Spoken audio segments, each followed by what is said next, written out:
So at one point, I had an issue with halitosis, which is more or less bad breath. As a matter of fact. It's the bit where I said that I like banging sexy girls and you need to get your body word fit. for word. Hey guys, what's up? Hello from the beach. Today I'm going to be sharing number 5, the 5th thing that I learned in 14 years of being in a relationship as a rebooted man. That's a man who's in control of his formerly out of control sexual behavior. And I was actually just having this conversation with my girl, who's right here, on our morning walk on the beach. And it's about handling conflict. And the lesson learned, again, lesson means that, doesn't mean like, 14 years in a relationship and, this is what I've maintained. No, it means that mistakes were made. That's why it's a lesson, just a reminder. But the lesson is, be very careful during conflict, because when you open your mouth and you say something, you cannot take it back. And in our relationship, in the early days, I was pretty hot-headed, had more of a tendency to yell, to communicate things. A lot of stuff I believe I learned from just watching my father. And that was the way I unfortunately communicated in a relationship. So we've made progress since then. But I do believe a lot of people ruin their relationships because they just open their mouth and say things, both men and women, and you just can't take it back. So we were just talking about how she started processing something. You want to tell them there? Like me being a guy who yells, who used to yell. Excuse me, I still yell on camera. She hears me yelling, but mostly yelling at clients these days. But like, how have you dealt with it, like over the years, communicating?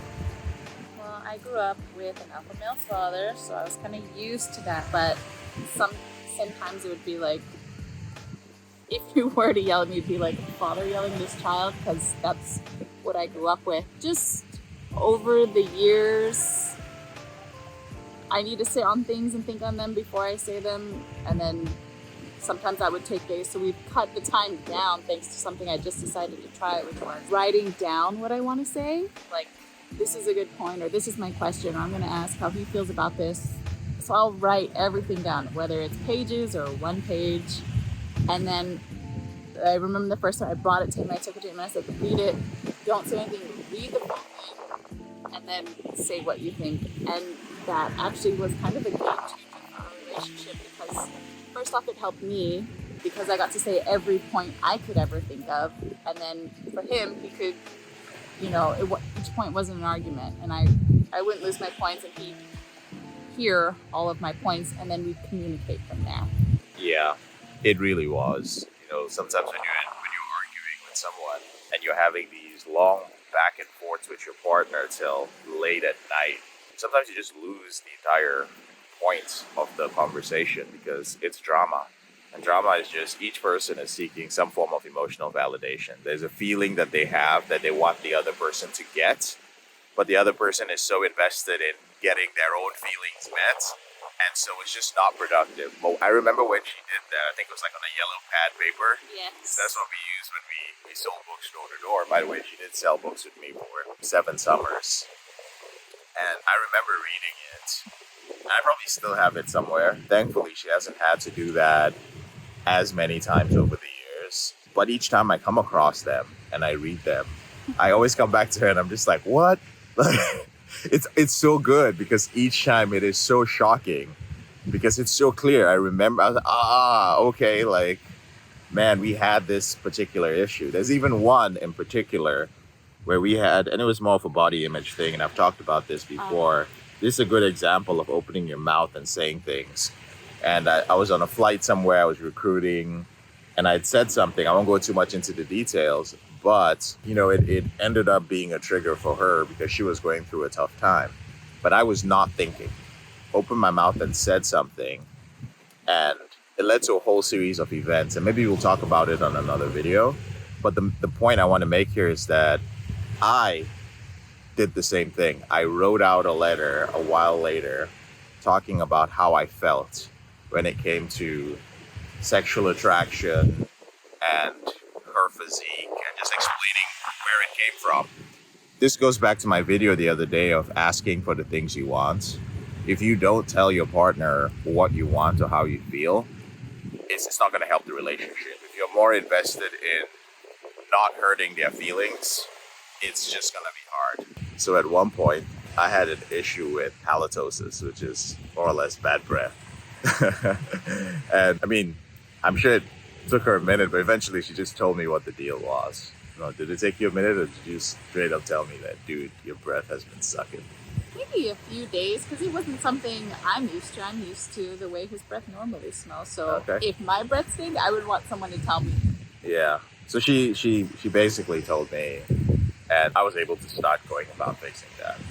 But again, in her case, she took this letter, this is the crazy part, and then she made a vision board of how she, what her fitness goals were and the workout she wanted to do. But here's the crazy part. She put it up in her family home where she lives, her dad, which was living with her dad and her brothers, in the bathroom. So anybody in her family could go there and see it. And that's my letter. That's really bad handwriting, to be fair. But people are in the bathroom. They got time to decipher it. They got time to decipher the right, and they're like, wow, what a douchebag. It wasn't the whole letter. It was just one bit that I used as a motivator, as a matter of fact. It's a bit where I said that I like banging sexy girls. And you need to get your body word fit. For word. Word for word. And it's there in the bathroom. It's still in the bathroom, not word for word, but it's there in the bathroom. Anyway, okay, so to end the video, one of the conversations that we had been having earlier was this thing about not going to bed angry. And I don't know, maybe it's cliche, but that is something that we try, and we've tried not to do, because, I mean, there are a few things as bad as waking up in the morning and then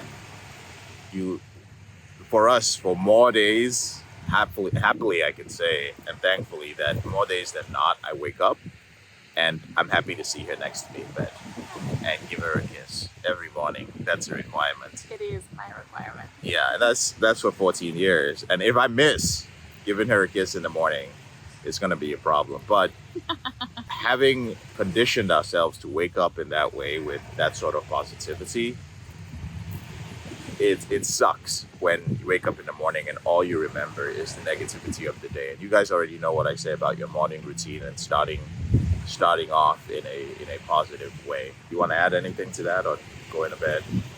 Yeah, not everyone has time to argue until they're no longer angry. So that could be, 2 a.m., 3 a.m., whatever, different situations for everybody. You've got lives in the morning, work, kids go to school, all that stuff. For us, it's just argue to the point where it makes sense. If the argument stops making sense or it gets repetitive, like, end it there, go to sleep, and then, the saying, sleep on it. Well, sleep on it, go to sleep, wake up, and when you guys are ready to revisit, whether it's immediately in the morning or after someone gets home from work or an afternoon phone call, whatever, deal with it then, because usually by then the emotions have calmed down, you've slept, you're sane again. It's a lot easier to deal with, and you can see how maybe silly it seems in perspective. So to clarify, this isn't something that happens often. I think that's very important to say. But I think it's one of the things I wanted to do by bringing her on video is to kind of show you guys who, I don't know what your relationship is like, but none of these things are smooth. Living with another person, being with another person, and there's no point of perfection. It's a constant practice to get things better. And even after we have situations like this, a few days later, I'll notice that we'll bring it up again in a way that because we just don't want to keep going through it, right? So at certain moments throughout the next couple of days, she'll bring up something, or I'll bring up something like, yeah, I was thinking about the conversation we had. And this is not in a negative way. This is not to start drama. This is always I feel that we could do this better. It's always to add to it. It's never drama. And I think that's very important in your relationship too. And that's how you avoid going back to things. Sometimes it'll be years before we have an argument about something that we'd already resolved. And honestly, 9 out of 10 times it's my fault because I forgot. So guys, just in summary, before you open your mouth to say something in a relationship, really think about it. Processing things with your partner is really important. And putting pen to paper to communicate if you know that you're very hot-headed and emotional is one of the best things you can do. And I think respect. I mean, How do you mean? Like name calling, cursing at each other, that's never a good look ever. Like you should respect your partner, even if you are mad, like respect them as a human being. I think there was a saying I said before, I read it, if you treat your friends the way you treat your partner or spouse, you probably have no friends. If you treat your friends the way you treat your partner or your spouse, you probably have no friends. I don't get it. Kind of like taking them for granted or not giving them calls back or, like knowing they're going to love you regardless, walking away from them, ignoring them, whatever. Those small things, it'll all add up, but making promises and then not keeping them or something like that. Yeah. I don't know if I agree with that. I told you about it in the past. We'll revisit. The point on name calling, I think, is a very important one. We've never once called ourselves names. We've never hit each other ever in 14 years. It's just an absolute no-no. And I just got to say this, guys. If you're in a relationship, you just shouldn't tolerate it. You shouldn't be in a relationship where somebody raises hands on you, whether you're a woman raises her hands on you or hits you, or you hit your woman, or you use any sort of foul language, calling your partner a bee, or calling your partner stupid degrading or foolish. them, destroying their self-esteem for no reason. Zero to make tolerance. Yourself feel higher? No. Men or women, don't tolerate that stuff. In our case, it's just more or less, if any of that stuff happens, relationship is dead. It's done. It's done. So that's really non-negotiable. And I'm going to end it with that by saying that if you can get to 14 years, and again, I'm not putting our relationship out here as any great achievement. It's just something we're doing, right? People may watch this and go whatever.